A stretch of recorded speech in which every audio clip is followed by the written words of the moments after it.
श्री स्वामी समर्थ. आजच्या नवीन व्हिडिओमध्ये आणि श्री स्वामी समर्थ या यूट्यूब चॅनलमध्ये तुमच्या सर्वांचे सहर्ष स्वागत आहे.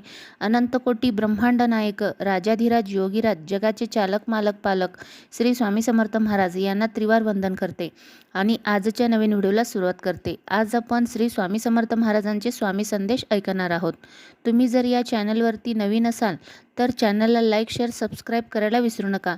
कमेंटमध्ये श्री स्वामी समर्थ लिहायला पण विसरू नका.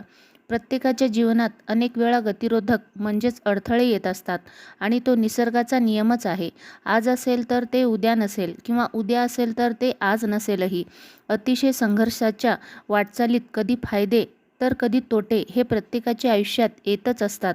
परंतु योग्य मार्गावर चालणाऱ्या व्यक्तीच्या किंवा समाजाच्या मार्गात जाणून बुजून अडथळे निर्माण करणाऱ्या व्यक्तीला खूप अडथळे येत असतात. सरळ आणि स्वच्छ मार्गाने जर एखादे चांगले कार्य पार पडत असेल तर त्यात आपला सहभाग जरी नसेल तरी चालेल, परंतु आपल्यामुळे त्या कार्यात अडथळा निर्माण होणार नाही याची काळजी प्रत्येकाने घ्यायला हवी. उगीचच एखाद्याच्या चांगल्या शुभ कार्यामध्ये विघ्न कधीही आणू नये. आपल्या आयुष्यातील सर्वात मोठे उदाहरण द्यायचे असेल तर एका वाहत्या नदीवर आपण पाणी अडवण्यासाठी धरण बांधतो, परंतु त्याला अनेक दरवाजे ठेवतो.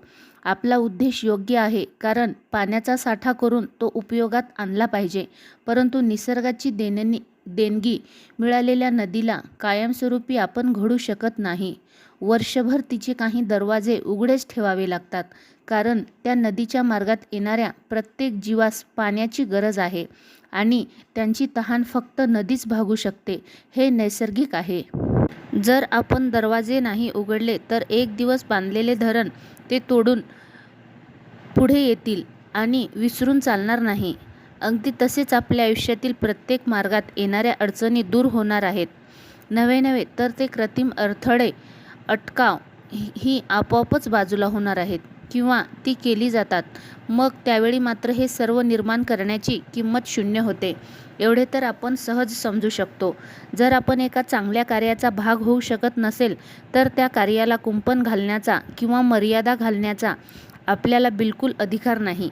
आपल्या समाजातील मान सन्मान जर बेकरार ठेवायचा असेल तर आपल्याला अहंकाराला बाजूला ठेवावे लागेल आणि समाजाबरोबर वेळेचं भान ठेवून योग्य मार्गात सहभागी व्हावे लागेल. आपण आपलेच बनण्यापेक्षा कधीतरी पुढे येऊन बॉस न बनता लीडरशिप बनण्याचा प्रयत्न करावा.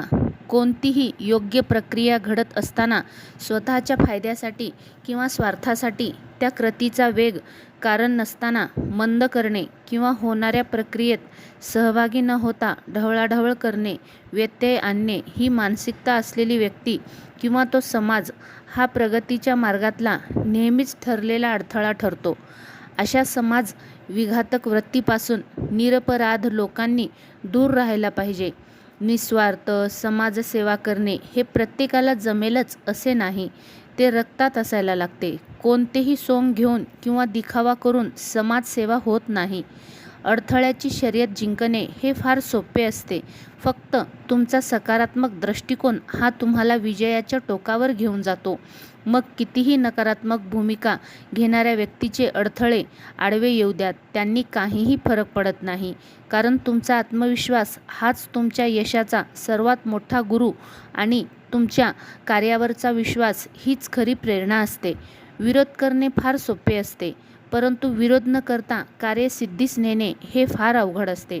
तेवढे औदार्य तुमच्या हृदयात असायला हवे आणि सध्याची परिस्थिती पाहता तुकड्या तुकड्यासाठी जगणारी पिढी सुयोग्य कृतीला पाठिंबा देण्याऐवजी त्यात मिठाचे खडे टाकण्यातच त्यांचा जास्त प्रयत्न असतो. हे प्रत्येकाच्या क्षेत्रामध्ये आपल्याला पाहायला मिळत आहे. सर्वजण अगदी स्वार्थासाठी नेहमी पुढे जात असतात. शेवटी काय, आपण चांगल्या कृतीत सहभागी बनायचे आहे, अडथळा बनायचे नाही. हे तुमच्यावर डिपेंड असते. तुम्ही कुठल्या बाजूशी आहात तुम्ही स्वतः ठरवायचे असते.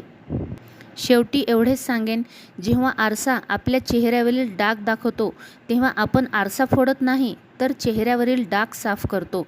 तसेच एखाद्याने आपल्यातील दोष दाखवले की त्याची साथ सोडायची नसते, तर ते दोष दूर करण्याचा प्रयत्न करून यशस्वी जीवन जगायचे असते. कारण दोष तोच दाखवतो जो आपल्या खूपच जवळचा असतो. श्री स्वामी समर्थ.